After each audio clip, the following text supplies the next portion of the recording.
Defence deal के लिए रूस नहीं, ये देश होगा भारत का भरोसेमंद साथी, एक्सपर्ट का बड़ा दावा। नमस्कार, आप देख रहे हैं अमन लेखनी न्यूज।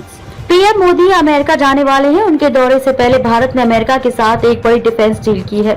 भारतीय रक्षा मंत्रालय ने अमेरिका से MQ-9B प्रीडेटर ड्रोन खरीदने के सौदे को मंजूरी दी है। करीब $3 अरब यानी लगभग 24,000 करोड़ रुपए के सौदे में अमेरिका से 31 सबसे घातक और आधुनिक प्रीडेटर ड्रोन भारतीय सेना के बेड़े में शामिल होंगे। रक्षा सौदों की इन खबरों के बीच वरिष्ठ अमेरिकी पत्रकार और जियोपॉलिटिकल एक्सपर्ट फरीद रफीक जकारिया का मानना है कि पड़ोसी देशों की चुनौतियों और बदली वर्तमान परिस्थितियों में भारत को मिलिट्री टेक्नोलॉजी में सबसे आगे होने की जरूरत है। जियोपॉलिटिकल एक्सपर्ट फरीद रफीक जकारिया का दावा। एक इंटरव्यू में इंडो अमेरिकी पत्रकार और जियोपॉलिटिकल एक्सपर्ट फरीद रफीक जकारिया से जब ये पूछा गया कि क्या भारत हथियार आपूर्तिकर्ता के तौर पर अमेरिका पर भरोसा कर सकता है, इस सवाल के जवाब में उन्होंने कहा कि भारत के पास अत्याधुनिक हथियार होने के साथ ही उसे सैन्य तकनीक में सबसे आगे होने की सख्त जरूरत है, लेकिन फिलहाल वो दूसरे दर्जे के रूसी हथियारों का इस्तेमाल कर रहा है। इसलिए भविष्य में रूस की तुलना में अमेरिका भारत के लिए ज्यादा भरोसेमंद साथी साबित हो सकता है।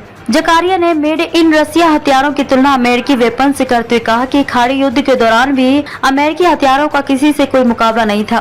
वो तब भी सर्वश्रेष्ठ थे और आज भी हैं। उन्होंने कहा कि जब आप अमेरिकी उपकरणों को रूसी उपकरणों के बराबर रखते हैं तो ये दूसरे नंबर पर भी नहीं आते, बल्कि इनका स्तर चौथे स्तर का होता है।